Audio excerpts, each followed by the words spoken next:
All right, so the first episode of season 9 for the Dana White Contender series just concluded. Uh I don't know how I'm going to break these down in future episodes. I don't even know if I'm going to make future episodes for these because in short, this episode was a two-pack of ass. The fights, most of them were pretty dull to watch, and there's not really much to talk about outside of a couple of fights. But I'm gonna talk about every single fight regardless because that's the whole point of this video. All right, I'm gonna be breaking down every single fight, both the winner and the loser, what they do, and whether or not I think they'll get far in the UFC, or whether or not I think they should even be signed in the first place. All right, so with that being said, let's jump right into the video. All right, we're gonna start off with Yuri Panferov versus the Christopher Ewart. Uh, for those of you guys who don't know who Yuri Panferov is, he's the guy who got rear naked choked by Taurus Finney in 2023. Now, despite being finished by Taurus Finney, which is an awful look, Yuri Panferov, he looked better than when he fought Taurus Finney, but at the same time, it still looked like he's not that good. Like, he did beat Christopher Ewart, and according to Tapology, Christopher Ewart got signed to the UFC.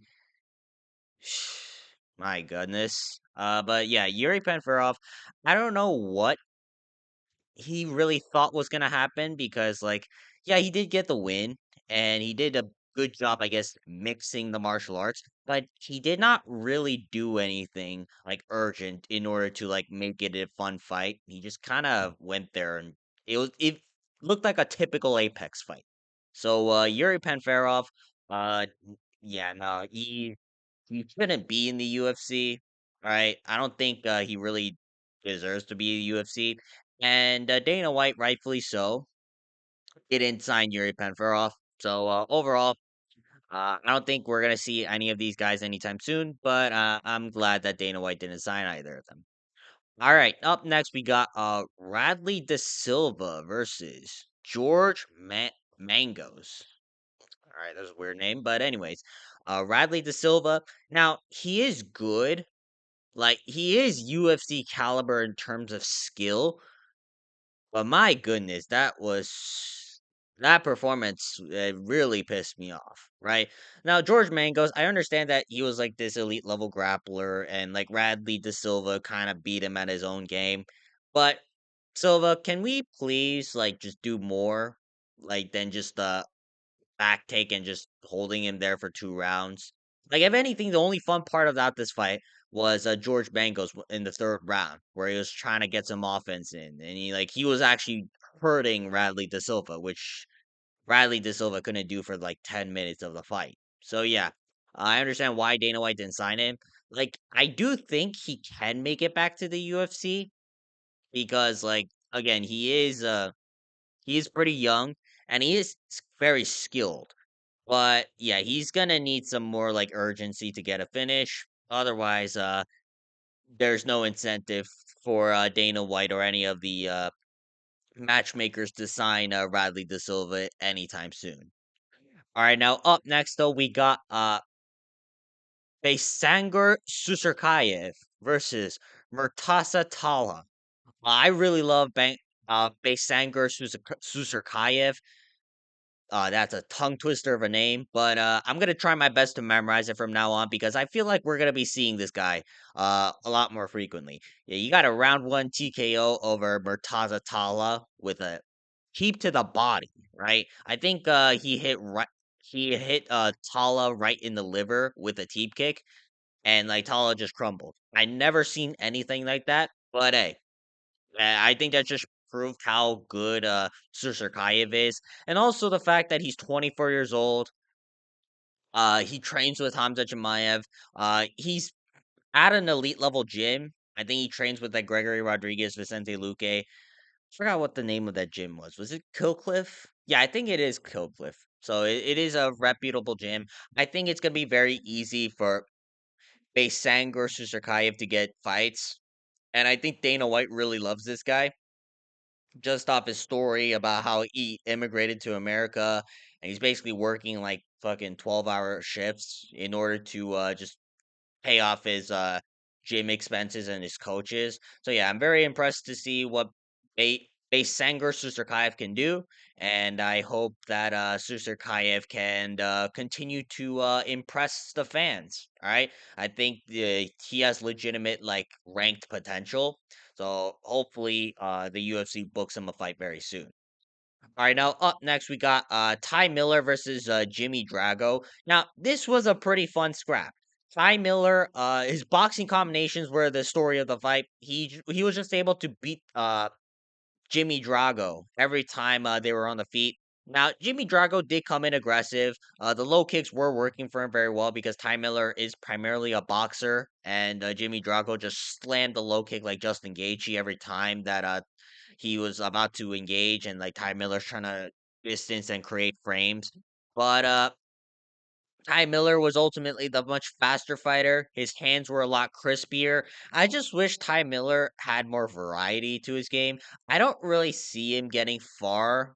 Like, I know he got signed to the UFC, which rightfully so, but again, like, I'm not really watching the Dana White Contender series to like, be like impressed by one fight.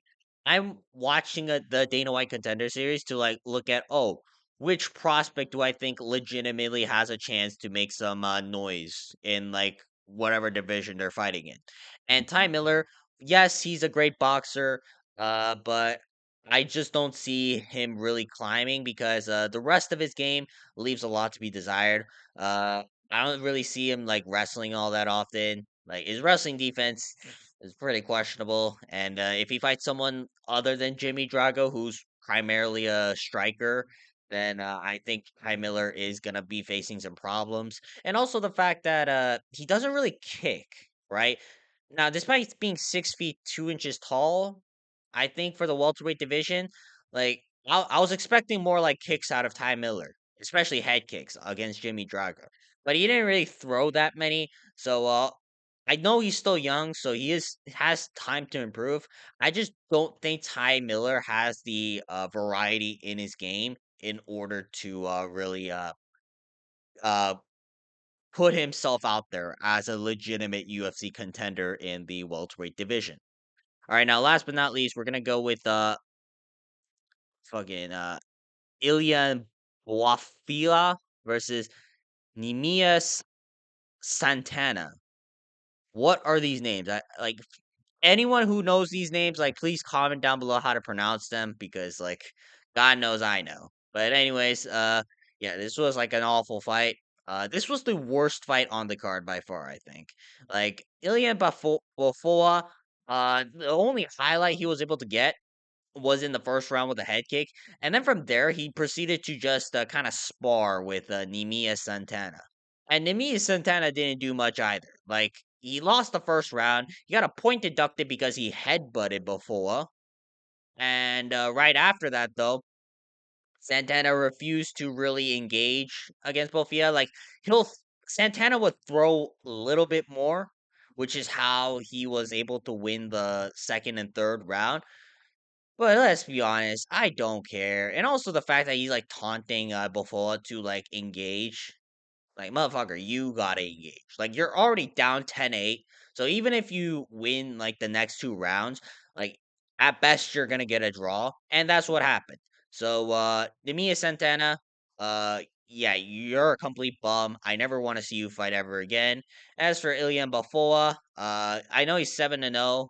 And I think he's pretty young. He's like 25 years old. But yeah, I don't really see a future for him in the UFC either because I don't know, just the way he fights. It's very robotic and very spar heavy. So yeah, hopefully none of these guys ever get signed into the UFC.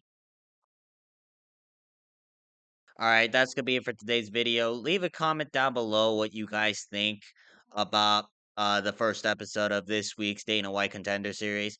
Again, not the most fun episode, but I'm actually glad that Dana White didn't sign many of them because I think this does two things. One, it sets a precedent for what's expected from fighters in the future, and also we're not overfilling this UFC roster with like dull and boring fighters. All right, so that's always good to see.